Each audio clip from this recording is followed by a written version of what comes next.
It won't just be stomachs that'll be hurting in a few moments' time. This event is really going to test the whole body to the limit.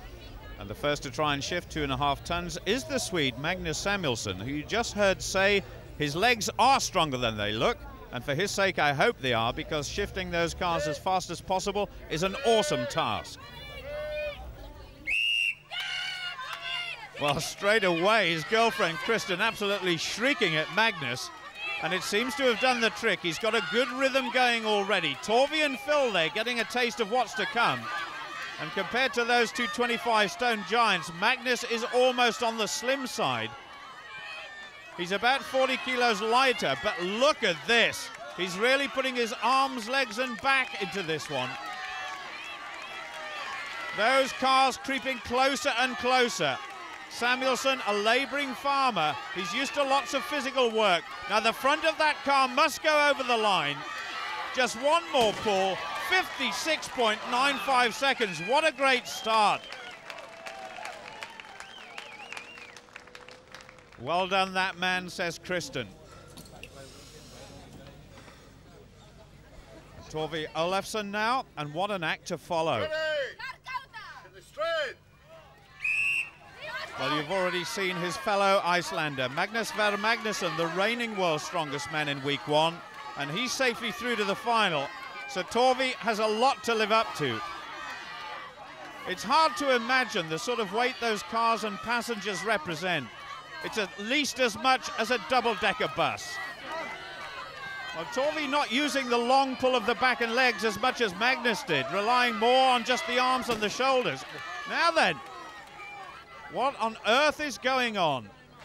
Referee Doug Edmonds is off down the course, and I don't believe it, the rope has broken. Ólafsson looking less than pleased. What on earth is going to happen now?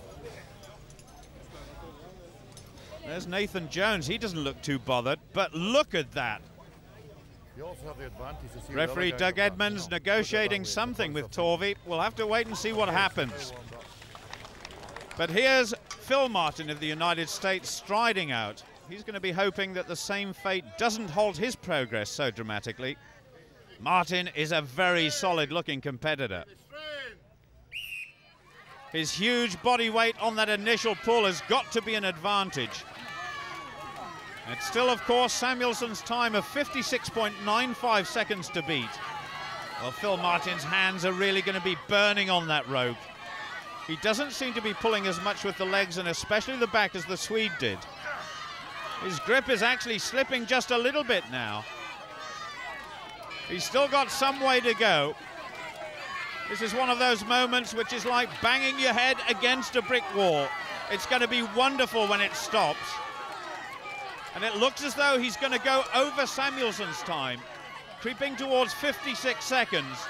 And he's still got about 5 meters to go. Now, come on, Phil. He's had enough. His first test is over.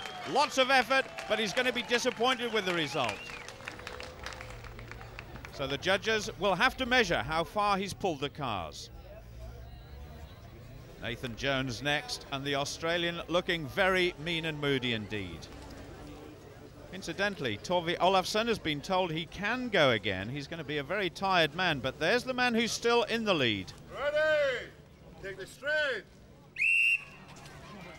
So Nathan Jones now, his first exploit in World's Strongest Man, really getting stuck in straight away. He's absolutely massive, this guy.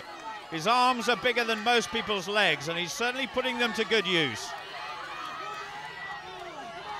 Approaching 50 seconds. I don't think he's going to beat Samuelson's time. The best he can hope for now is second place, if he can complete the course. And that really does show you how good Samuelson's time was. He's working the arms like crazy. Now he's beginning to work the back and the legs. It's very slow progress. And the giant Australian really looks as though he's lost the rhythm. That's where Magnus was really good. The crowd are urging him to finish. This is very painful. One more pull should do it. 1 minute 27.42. That's over 30 seconds slower than Samuelson's time. A little bit of calm before the storm. Torfi Ólafsson, certainly the unluckiest guy around, trying once again to pull 2.5 tons of steel.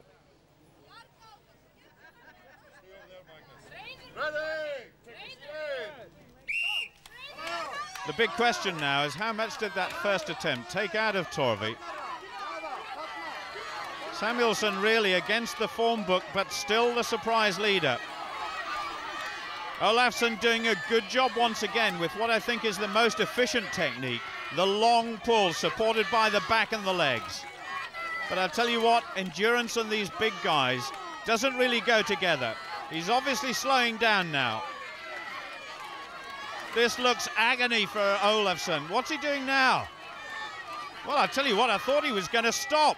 If he leans back into it, this may work. Surely he can't go on. Well done, says Andy Anderson, who is just feeding the rope for him. Perhaps somebody ought to check him, because remember, he's done this first test twice. Andy just helping him up there. And there's one of the medical staff, and Torfi's clutching his chest. I hope he's okay. Despite obvious problems, Torfi Ólafsson emerges from that event in 3rd place. The Australian Megaman is 2nd, but it's the slender Swede, Magnus Samuelsson, who's 1st. Magnus, congratulations, but I think you're a little bit surprised.